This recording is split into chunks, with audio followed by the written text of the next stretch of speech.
Hello students. तो कैसे हैं आप सब। आशा करती हूँ कि आप सभी अच्छे होंगे और अपनी पढ़ाई भी अच्छे तरीके से कर रहे होंगे। मैं हूँ अनीता और आज मैं एक्सप्लेन करने जा रही हूँ वर्कशीट नंबर 42। साइंस की वर्कशीट है, कार्बन एंड इट्स कंपाउंड वाले चैप्टर से है ये, कार्बन और एवं इसके यौगिक। तो इसका पहला क्वेश्चन है ये बेटा बहुत ही इंपॉर्टेंट क्वेश्चन है इस चैप्टर के। तो आपको ये ज़रूर करने हैं, क्योंकि आप वैसे पूरा चैप्टर ना भी करें पर इन क्वेश्चंस की वजह से आपको पूरा चैप्टर समझ में आ जाएगा। तो इसका पहला क्वेश्चन है, किसी कार्बन यौगिक की समजातीय श्रेणी के दो उत्तरोत्तर सदस्यों के आणविक सूत्रों में जो अंतर होता है वह क्या है। ठीक है, तो ये हम पिछली वाली वर्कशीट में भी कर चुके हैं कि समजातीय श्रेणी कौन सी होती है, जिसमें जो प्रक्रियात्मक ग्रुप थे वो समान थे, प्रक्रियात्मक समूह लगे हुए थे जो। तो ये किससे डिफरेंस होता है, किससे एक दूसरे से अलग होती हैं। जैसे अगर हम ले लेते हैं मीथेनॉल ले लें और वो इथेनॉल ले लें, तो हम अगर मीथेनॉल का फॉर्मूला हम लिखते हैं CH3OH, ये क्या है, मीथेनॉल। और अगर हम इथेनॉल का ले लें C2H5OH, तो बेटा आप यहाँ देख सकते हो कि कार्बन में क्या डिफरेंस है। कार्बन यहाँ पे है 1 और यहाँ पे है 2। तो अगर हम डिफरेंस लिखें तो एक तो कार्बन का हो गया इनमें डिफरेंस, और दूसरा हाइड्रोजन अगर हम देखें यहाँ पे है 3 और यहाँ पे है 5, तो 2 हाइड्रोजन का डिफरेंस हुआ तो CH2 यूनिट बन गई। तो कितने का इनमें बीच में अंतर आ रहा है, CH2 का। ये पिछली वर्कशीट में अच्छे से हम समझा चुके हैं, और भी जैसे और भी डिटेल में समझा सकते हैं, पर यहाँ पे बहुत सारे क्वेश्चन हैं अभी। ठीक है, तो ये क्या है, CH2, जो इसका ए वाला ऑप्शन है। अब क्वेश्चन नंबर 2 है इसका, एथेन C2H6 के एक अणु में कितने सहसंयोजी आबंध होते हैं। तो हम बना के देख लेते हैं एथेन। कैसे बनाएंगे हम एथेन, 1 मिनट। तो इथेन हम बनाएंगे, एथ मतलब 2 कार्बन है, तो कार्बन कार्बन। अब जो और बाकी इसकी जो वैलेंसी होती है वहाँ पे हाइड्रोजन लगा देंगे ना सब जगह। तो हमें यहाँ क्या देखने, कितने आबंध हैं, सहसंयोजी आबंध। तो हम काउंट कर लेंगे, 1 2 3 4 5 6 7, कितने हैं, 7 हैं। तो आप क्या आंसर लिखोगे इसमें, इसका सी ऑप्शन है कि 7 सहसंयोजी आबंध इसमें होते हैं। अब है क्वेश्चन नंबर 3, कार्बन यौगिक के क्रम में दूसरा सदस्य जिसका सामान्य सूत्र CnH2n का सूत्र है। तो हम जानते हैं कि CnH2n किसका है, ये एल्कीन का। पिछली वर्कशीट में भी काफ़ी डिटेल में था इसके बारे में। तो CnH2n क्या है, ये एल्कीन का फॉर्मूला है। एल्कीन में डबल बॉन्ड भी आता है ना, ये सबको पता है कि जो एल्केन है वो सिंगल बॉन्ड होती है उसमें सारी, और एल्कीन में डबल बॉन्ड होती है, और एल्काइन होते हैं जो उसमें क्या होती है, ट्रिपल बॉन्ड होती है। तो डबल बॉन्ड या ट्रिपल बॉन्ड लगाने के लिए 2 कार्बन का होना ज़रूरी है। अब जैसे एल्केन है उसमें तो एक सिंगल बॉन्ड होती है, एक एकल आबंध होता है, तो वो तो ये हाइड्रोजन के साथ भी बना ही रहा है ना। जैसे CH4 है, मीथेन है, उसमें एक कार्बन है और ये 4 हाइड्रोजन के साथ क्या बना लेता है, ये एकल आबंध। लेकिन जब हम सिंगल बॉन्ड और डबल बॉन्ड करेंगे तो सिंगल बॉन्ड और डबल बॉन्ड हाइड्रोजन के साथ तो बनाएगा नहीं, तो कार्बन के साथ ही बनाएगा, तो उसके लिए 2 कार्बन होने ज़रूरी हैं। तो जब एल्कीन और एल्काइन के मेंबर्स हम देखते हैं, तो जो पहला मेंबर होता है वो n=1 वाला नहीं होता, n बराबर 2 वाला होता है, जहाँ 2 कार्बन आएंगे। तो हम इसमें देख लेंगे CnH2n।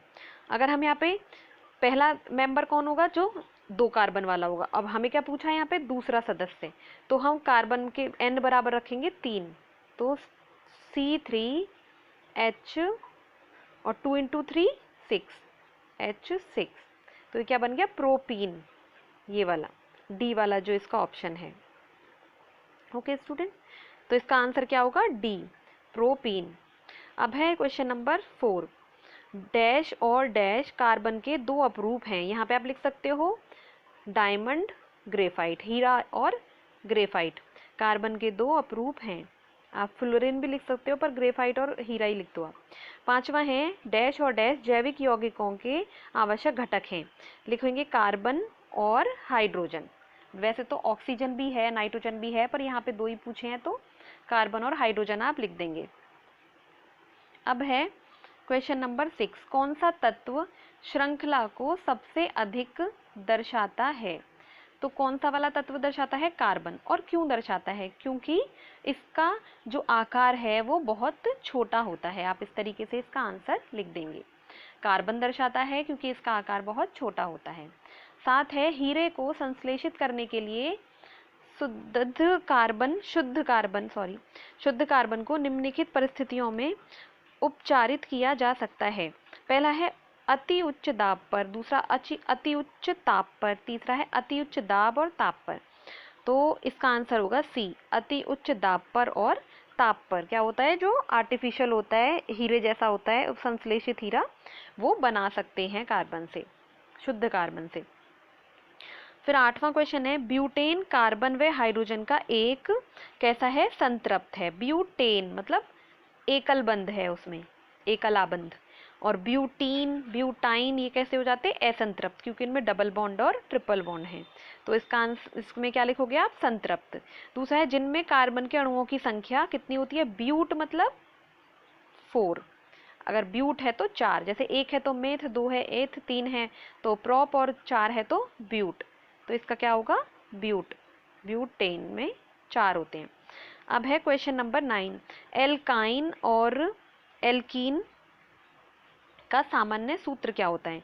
तो एल्काइन का, पहले हम एल्कीन का देख लेते हैं। एल्कीन का तो हम जानते ही हैं, CnH2n, ये है एल्कीन का। अब है एल्काइन वाला, एल्काइन का क्या होगा? CnH2n-2। Okay students. नेक्स्ट है, बेंजीन की संरचना बनाइए। बेंजीन का फॉर्मूला होता है C6, बेंजीन का फॉर्मूला क्या होता है? C6H6। तो जब हम बेंजीन बनाएंगे तो 6 कार्बन पहले हम लगा लेंगे, जैसे 1 2 3 4 5 और 6। ये सबको हम एकल आबंध से जोड़ देंगे पहले, और उसके बाद इनमें एक एक हाइड्रोजन लगा देंगे। हाइड्रोजन क्यों लगा देंगे? क्योंकि कार्बन के कितने होने चाहिए? 4 होने चाहिए। ठीक है, अच्छा ठीक है, हम हाइड्रोजन बाद में लगाएंगे। पहले हम क्या करते हैं कि इसमें क्या होता है बेंजीन में कि ऑल्टरनेट पोजीशन पर एक जगह छोड़कर डबल बॉन्ड होते हैं। तो कितनी अब कंप्लीट हो गए बॉन्ड हैं हर कार्बन के? आप देख रहे हो कि 3 जो बंध हैं वो कंप्लीट हो गए हैं, एक एक बंध बचा है। तो यहाँ पे एक एक हाइड्रोजन अटैच कर देंगे सबके साथ। तो ये हो जाएगा बेंजीन का स्ट्रक्चर, जो संरचना है बेंजीन की, ये वो हो जाएगी। ठीक है, तो इस तरीके से आप इसकी बेंजीन की संरचना बनाएंगे। अगर आप इसको ऐसे भी ना बनाएं तो हम बेंजीन को सीधे सीधे हम हेक्स, जो ये षटकोणीय ऐसे बना के और ऐसे भी दिखा सकते हैं, ऑल्टरनेट पोजीशन पे डबल बॉन्ड करके। ठीक है, तो ये भी क्या है? बेंजीन की संरचना ही है। अब है नेक्स्ट क्वेश्चन है, ये है सेक्शन, अब ये लघु उत्तरीय प्रश्न शुरू हो गए। हाइड्रोकार्बन क्या है? उदाहरण दीजिए। ठीक है, तो अब हम इसको कैसे करेंगे? हाइड्रोकार्बन क्या है, उदाहरण देने हैं हमें। तो इसका लिखेंगे कि हाइड्रोकार्बन एक कार्बनिक यौगिक है जो कार्बन और हाइड्रोजन के परमाणुओं से बनता है। किससे बनता है? कार्बन और हाइड्रोजन के परमाणुओं से। और फिर इसका उदाहरण है मीथेन CH4, इथेन C2H6। इसमें विषम परमाणु जैसे ऑक्सीजन, सल्फर, नाइट्रोजन भी हो सकते हैं और नहीं भी हो सकते हैं। ठीक है, उदाहरण के लिए हम लिख देंगे क्या? मीथेनॉल। इसमें क्या है कि इसमें विषम परमाणु है और ग्रुप दिया हुआ है, इसमें OH ग्रुप दिया हुआ है। अब है नेक्स्ट क्वेश्चन है इसका, क्वेश्चन नंबर 2 है, कार्बन उत्कृष्ट गैस विन्यास कैसे प्राप्त करता है? ठीक है, कार्बन उत्कृष्ट गैस विन्यास कैसे प्राप्त करता है? कार्बन इलेक्ट्रॉनों की साझेदारी करके उत्कृष्ट गैस विन्यास प्राप्त करता है। अब इसका मतलब क्या है? जैसे कार्बन है, इसका 6 है जो परमाणु क्रमांक है, तो इसका जो इलेक्ट्रॉनिक विन्यास होता है वो 2 और 4। तो बाहर कितने हैं? 4 इलेक्ट्रॉन है। अब इसको 4 और चाहिए अपना जो ऑक्टेट कंप्लीट करना है, बाहर 8 बनाने। क्यों 8 बनाने? क्योंकि ये होना चाहते हैं स्टेबल। तो जो इनके पास वाली जो नोबल गैस होती है, उत्कृष्ट गैस होती है, उसका विन्यास ये पकड़ने की कोशिश करते हैं, प्राप्त करने की कोशिश करते हैं, जिससे कि ये निष्क्रिय हो जाए और इनको अब रिएक्शन करने की ज़रूरत ना पड़े और ये कुछ आराम कर सके। तो अगर यहाँ पे 4 हो गए वाला बाद में शेयर कर लेता है तो यहाँ 8 हो जाते हैं फिर। तो इसका कितना हो गया 10। 10 होता है नियोन का। नियोन एक उत्कृष्ट गैस है जो रिएक्शन नहीं करती है। ओके स्टूडेंट्स, नेक्स्ट क्वेश्चन है इसका कि जो ये कार्बन है जो सहसंयोजी आबंध बनाते हैं जो कंपाउंड, वो विद्युत की चालकता को क्यों प्रदर्शित नहीं करते हैं, क्यों कुचालक होते हैं। तो इसके आंसर में लिखोगे आप, विद्युत चालकता के लिए फ्री इलेक्ट्रॉन या फ्री आयन की आवश्यकता होती है। सहसंयोजी आबंध इलेक्ट्रॉन की साझेदारी से बनते हैं, अतः इनमें आयन नहीं होते, इसलिए वे विद्युत के कुचालक होते हैं। ठीक है, क्योंकि इनमें क्या है, आयन नहीं है, तो इसलिए विद्युत के ये कुचालक हैं। विद्युत को एक जगह से दूसरी जगह ले जाने के लिए किसी की ज़रूरत पड़ती है, अपने आप नहीं जा सकती। तो उसके लिए चाहिए या तो फ्री इलेक्ट्रॉन हो या फिर आयन हो। जैसे सोडियम क्लोराइड में NaCl में होते हैं Na+ और Cl-। तो जो नमक का पानी होता है उसमें विद्युत चालकता होती है। अब है नेक्स्ट क्वेश्चन है कि जो ये होते हैं ये समजातीय श्रेणी किसे कहते हैं। तो ऐसी श्रृंखला जिनमें कार्बन श्रृंखला में स्थित हाइड्रोजन को एक ही प्रकार के प्रक्रियात्मक समूह प्रस्थापित करता है, उसे क्या कहते हैं, समजातीय श्रेणी कहते हैं। उदाहरण के लिए जैसे CH3OH, C2H5OH, इसमें आप देख रहे हो कि जो फंक्शनल ग्रुप है, प्रक्रियात्मक श्रेणी है, वो OH ग्रुप है। जैसे ये ना, एक ही तरह के जो ग्रुप है, प्रक्रियात्मक समूह है, वो उससे ये एक हाइड्रोजन को रिप्लेस किया गया है, हटाया गया है यहाँ पे। तो ये क्या है, समजातीय श्रेणी है इसकी। अब है भौतिक गुण जो होते हैं वो किसकी वजह से बदलते हैं। तो किसकी वजह से बदलते हैं, इसके किस पे डिपेंड करते हैं, निर्भर होते हैं वो कार्बन श्रृंखला पर। तो जैसे जैसे कार्बन श्रृंखला बढ़ेगी तो उसके जो भौतिक गुण हैं वो बदलते हैं। जैसे CH3 में 1 कार्बन है और 3 हाइड्रोजन, यहाँ पे 2 कार्बन और 5 हाइड्रोजन हो गए। तो फिर जैसे जैसे बढ़ते जाएंगे ऐसे ऐसे इनका गलनांक और क्वथनांक बढ़ते जाते हैं। तो अब इसका आ गया फिर भौतिक गुण। भौतिक गुण किस पे करते हैं, जो निर्भर करते हैं, रासायनिक गुण वो करते हैं प्रक्रियात्मक समूह पर, जो समूह लगा होता है। जैसे यहाँ पे एल्कोहल है, तो एल्कोहल जब हम एल्कोहल का ऑक्सीकरण करते हैं तो वो क्या बनाता है, कार्बोक्सिलिक अम्ल वाला, कार्बोक्सिलिक जो ग्रुप है वो लग जाता है एल्कोहल की जगह, हाइड्रोक्सिल ग्रुप की जगह कार्बोक्सिलिक ग्रुप हो जाता है। तो ये हर कंपाउंड में होगा, चाहे वो मिथेनॉल है चाहे वो इथेनॉल है। तो रासायनिक जो गुण हैं वो एक जैसे ही रहते हैं। अब है क्वेश्चन नंबर 5 है कि जो समजातीय श्रेणी है उनके जो लक्षण हैं, जो सूत्र हैं, जो कैरेक्टरिस्टिक्स हैं वो क्या हैं।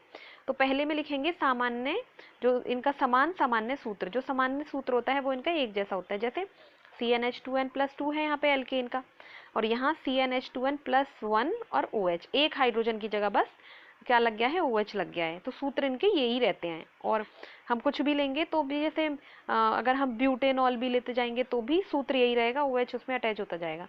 दूसरा है समान प्रक्रियात्मक समूह। एक ही समूह, जैसे एक समजातीय श्रेणी है तो उसमें एक ही तरह का समूह होगा, या तो एल्कोहल वाला समूह सब में चलेगा या कार्बोक्सिलिक वाला समूह सब में चलेगा। तीसरा है इसका समान रासायनिक गुण। इनके रासायनिक गुण भी समान होते हैं, अभी बताया आपको। ठीक है, अब है नेक्स्ट क्वेश्चन है, सहसंयोजी बंध की प्रकृति कार्बन को अद्वितीय बनाती है, क्यों बनाती, क्वेश्चन ये है। एक बार क्वेश्चन हम देख लेते हैं। क्वेश्चन क्या है कि कार्बन की प्रकृति अद्वितीय, क्वेश्चन नंबर 6 है ये, अद्वितीय क्यों होती है। ठीक है, कार्बन की प्रकृति अद्वितीय क्यों होती है। तो क्यों होती है, कार्बन की जो प्रकृति होती है वो अद्वितीय इसलिए होती है क्योंकि यह सहसंयोजी बंध बनाता है। सहसंयोजी बंध क्या होते हैं, जो शेयरिंग करके बनते हैं, साझेदारी करके। यह प्रकृति कार्बन के अत्यंत छोटे आकार और मजबूत आबंध बनाने के कारण होती है। क्यों होती है, क्योंकि कार्बन का आकार कैसा है, छोटा है और बहुत ही मजबूत आबंध बनाता है। वैसे तो सिलिकॉन भी बनाता है सहसंयोजी बंध, लेकिन उसका आकार कार्बन के जो तुलना है उस कार्बन की तुलना में बड़ा होता है, इसलिए वो इतने मजबूत नहीं होते। अगला क्वेश्चन है नंबर 7। इसमें दिया हुआ है कि जो ये C3H6 है और C4H8 और C5H10, इनको इनके गलनांक और क्वथनांक के बढ़ते हुए क्रम में हमें अरेंज करना है। तो ये क्या है, ये है प्रोपीन है, ये ब्यूटीन है और ये पेंटीन है। तो जैसे जैसे कार्बन के जैसे इनका मॉलिक्यूलर जो इनका आणविक द्रव्यमान है वो बढ़ता जा रहा है। आणविक द्रव्यमान मतलब कि इनका भार बढ़ता जा रहा है। जैसे जैसे कार्बन ऐड होते जा रहे हैं, हाइड्रोजन ऐड होते जा रहे हैं, ये भारी होते जा रहे हैं। तो भारी होने के मतलब क्या है, इसमें गलनांक और क्वथनांक इनके बढ़ते जा रहे हैं। तो बढ़ते हुए क्रम में इसको ऐसे लिख देंगे, सबसे कम किसका होगा, इसका प्रोपीन का, फिर बढ़ते बढ़ते इसका ऐसे हो जाएगा। नंबर सेकंड पार्ट है इसका कि क्वथनांक और गलनांक में वृद्धि क्यों होने लगती है इनमें, तो क्योंकि आणविक द्रव्यमान के बढ़ने पर गलनांक एवं क्वथनांक में वृद्धि होती है। ठीक है, अब है इसका तीसरा कि इनके नाम बताने हैं। तो C3H6 क्या है, ये प्रोपीन है। C4H8 है ब्यूटीन, और ये क्या है, ये है पेंटीन। पेंटीन, ठीक है, तो आप इनके नाम ऐसे लिख देंगे। अगला है क्वेश्चन इसमें कि ये सी वाला सेक्शन शुरू हो गया अब, तो इसमें है संयोजकता क्या है। तो इसमें आप लिखेंगे कि इसकी संयोजकता, जो कार्बन की संयोजकता है वो क्या है, 4 है। जिसके कारण कार्बन एक ही तरह के या विभिन्न प्रकार के परमाणुओं के साथ आबंध बना सकता है। ये क्या है कि कार्बन जो है वो इतना चलो हम एक बार क्वेश्चन देख लेते हैं, आपको कंफ्यूजन ना हो, तो एक्चुअली पीछे जाना पड़ता है बार बार मुझे। तो क्वेश्चन क्या था, कार्बन के उन 2 गुणों की व्याख्या कीजिए जो हमारे चारों ओर कार्बन यौगिकों की अधिकता के लिए उत्तरदायी हैं। ठीक है, तो कौन ऐसे 2 गुण बताने हैं जिसकी वजह से हम ये बता सकें कि हमारे आसपास कार्बन के इतने सारे जो अणु हैं वो क्यों हैं। तो पहली क्या है इसकी, पहला है इसका संयोजकता, इसकी संयोजकता की वजह से, क्योंकि इसकी संयोजकता क्या है, 4 है। तो ये 4 संयोजकता होने की वजह से क्या करता है, 4 बॉन्ड ये बना सकता है, और चाहे वो हाइड्रोजन है या ऑक्सीजन है, और इतने सारे कंपाउंड से जुड़ता जाता है और उतने ज़्यादा कंपाउंड बनाता जाता है। तो इसलिए हमारे आसपास बहुत सारे कंपाउंड है। दूसरा है इसका सहसंयोजी बंध व श्रृंखलन की प्रकृति। दूसरा क्या है, सहसंयोजी बंध और श्रृंखलन की प्रकृति। खुद के साथ भी बनाता है कार्बन, कार्बन के साथ भी बनाता है, जैसे कार्बन कार्बन कार्बन कार्बन बनाता जाता है, और दूसरे उनके साथ भी बनाता है जो दूसरे परमाणु हैं उनके साथ भी। तो इसकी वजह से भी इनकी क्या है, बहुत अधिकता है हमारे आसपास। अब है सेक्शन नंबर सी, इसका पहला क्वेश्चन है कि इलेक्ट्रॉन की जो सहसंयोजी आबंध हैं वो क्या होते हैं। तो इलेक्ट्रॉन की साझेदारी द्वारा जो बनते हैं वो क्या है, सहसंयोजी आबंध हैं। अब जैसे कार्बन है, उसने साझेदारी तो करी इलेक्ट्रॉन की, तभी तो ये एक दूसरे के साथ आबंध बना रहे हैं। तो ये क्या होते हैं, जो साझेदारी से बनते हैं। फिर है कार्बन निम्नलिखित तत्वों के साथ सहसंयोजी आबंध बनाता है, दूसरे कार्बन के साथ बना सकता है, इसका हम यहाँ सिंबल भी लिख देंगे, कार्बन। हाइड्रोजन के साथ भी बना सकता है, ऑक्सीजन के और नाइट्रोजन के साथ भी बना सकता है। ठीक है, तो इससे नेक्स्ट है फिर कि फुल्लरिन क्या है, फुल्लरिन क्या है और इनसे अलग कैसे है बाकी सबसे। तो इसमें लिखेंगे फुल्लरिन क्या है, कार्बन का अपरूप है। इसी का क्या है, कार्बन का एक अपरूप है, और इसमें कितने कार्बन होते हैं, 60 कार्बन होते हैं। हम ये भी यहाँ पे ऐड कर लेंगे कि इसको क्या बोलते हैं, 60C कंपाउंड भी बोलते हैं इसको, क्योंकि इसमें 60 कार्बन एटम्स होते हैं। और इसकी शेप कैसी होती है, जो आकार होता है फुटबॉल जैसा आकार इसका होता है। तो ये अब अलग कैसे है इनसे, हीरा और ग्रेफाइट भी इसी के अपरूप हैं। तो हीरा कैसा है, दृढ़ त्रिआयामी संरचना, 3D स्ट्रक्चर है, जो हम हर तरफ से उसको देख सकते हैं, और बड़ा प्यारा सा चमकीला सा स्ट्रक्चर होता है, सब जानते हैं हीरा से। ये ग्रेफाइट है षटकोणीय व्यूह या षटकोणीय संरचना भी आप लिख सकते हैं। षटकोणीय क्यों है, क्योंकि जो इसके 6 वाली जो साइकिल होती है ऐसी होती है ना, हमने पढ़ाया था, आपस में कनेक्ट होते हैं, ऐसे ऐसे बने होते हैं ना। तो फिर इसमें ये लिख देंगे, और ये है फुटबॉल जैसी इसकी संरचना होती है। अब अगला क्वेश्चन है कि क्या बताने हैं हमें, स्ट्रक्चर बताने हैं इनके जो बिंदु वाली संरचना है। पहला है H2S, तो देख रहे हैं H2S, हाइड्रोजन का परमाणु क्रमांक 1 होता है और एक ही इसमें इलेक्ट्रॉन होता है। सल्फर का परमाणु क्रमांक होता है 16, और ये हम ऐसे कर लेंगे, जैसे पहली वाली जो शेल होती है वो होती है K, दूसरी L और तीसरी होती है M। तो K में कितने हैं, 2 हैं, 8 हैं L में और 6 हैं M में। तो लास्ट वाली जो होती है वैलेंस शेल होती है, 6 इलेक्ट्रॉन है, तो सल्फर को 2 इलेक्ट्रॉन और चाहिए अपने 8 बनाने के लिए। तो अब यहाँ कैसे करेंगे साझेदारी इनकी, कि सल्फर के पास कितने हैं, लास्ट में 6 हैं, तो 2 ये हो गए, ठीक है, 2 ये आपको दिख रहे हैं यहाँ पे, और 2 1 और 2 ये हो गए, तो कितने हो गए 6, 2 4 और ये 6। हाइड्रोजन का एक एक है, तो हाइड्रोजन इसका एक ले लेगा, ऐसे साझेदारी कर लेंगे, हाइड्रोजन के 2 2 हो गए, और सल्फर के ऐसे 8 हो जाएंगे। तो सब क्या हो गए, सबका ही कंप्लीट हो गया, इसका ऑक्टेट कंप्लीट हो गया, सल्फर का 8 हो गए, और इनका ड्यूप्लेट कंप्लीट हो गया, 2 हो गए। तो स्ट्रक्चर इनका इस तरीके से आप बनाएंगे। अब है, और बेटा ये जो 2 बचे हुए हैं ना यहाँ पे, जैसे ये इन्हें कहते हैं लोन पेयर, ठीक है, ये आप आगे 11th 12th में पढ़ोगे। ये लोन पेयर हैं, एक लोन पेयर में 2 इलेक्ट्रॉन होते हैं। तो सल्फर के पास यहाँ कितने बच गए, लोन पेयर का मतलब है जो साझेदारी में हिस्सा नहीं लेते हैं। तो यहाँ पे ये दोनों नहीं ले रहे हैं ना, तो 2 लोन पेयर इसके बच जाते हैं। तो अगर पूछें कि H2S में सल्फर के पास कितने लोन पेयर होते हैं, तो 2 लोन पेयर। अब है सेकंड है F2, फ्लोरीन गैस होती है जो, फ्लोरीन का 9 होता है परमाणु क्रमांक, 2 और 7। तो इसको एक चाहिए होता है आखिरी कक्षा में अपने 8 करने के लिए। तो 2 फ्लोरीन यहाँ पे आपस में साझेदारी करेंगे, एक एक इलेक्ट्रॉन ले लेंगे, दोनों के पास कितने हो गए, इसके पास भी 8 हो गए और इसके पास भी 8 हो गए। अब है H2O, H2O भी कुछ H2S जैसा ही है। O के पास भी कितने हैं, लास्ट में 6 इलेक्ट्रॉन हैं, 2 4 और ये 5 और 6। हाइड्रोजन का एक एक है, तो इन्होंने ड्यूप्लेट कंप्लीट कर लिया हाइड्रोजन ने, और उसने ऑक्टेट कंप्लीट कर लिया। यहाँ भी आप देख रहे हो कि ऑक्सीजन के पास ये वाले और ये वाले, ये 4 ऐसे बच गए इलेक्ट्रॉन जो साझेदारी नहीं कर रहे हैं। तो 2 इलेक्ट्रॉन मिलकर एक लोन पेयर बनाते हैं, तो यहाँ पे 2 लोन पेयर बच जाएंगे यहाँ पे भी। अब तीसरा, अब इसका है, अगला है CH4। CH4 का हमें पता ही है, हम पहले भी बना चुके हैं। बीच में हम C लेंगे और 4 इलेक्ट्रॉन देखेंगे, 1 2 3 4, कार्बन के 4, और फिर हम हाइड्रोजन रख देंगे, हाइड्रोजन ऐसे बनाते जाएंगे उसके पास। ये क्या है, मीथेन है ये, और हाइड्रोजन के हम क्रॉस से दिखा देंगे, ठीक है। इनकी आप प्रैक्टिस करना, बहुत इजी होते हैं ये। तो यहाँ पे अब क्या हो गया, हाइड्रोजन के पास अपने 2 2 कंप्लीट हो गए, और कार्बन के पास भी 8 हो गए अपने, हाइड्रोजन का भी एक एक वो सबसे ले लेगा। तो ऐसे बना लेंगे आप CH4 का। अब है CO2। CO2 का कैसे बनाएंगे, बीच में इधर C, इधर O और एक इधर O। तो कार्बन के हम देख लेंगे 4, 1 2 3 4, और O के कितने होंगे, 6 होते हैं। तो 1 2 3 4 5 6, यहाँ पे 1 2 3 4 5 और 6।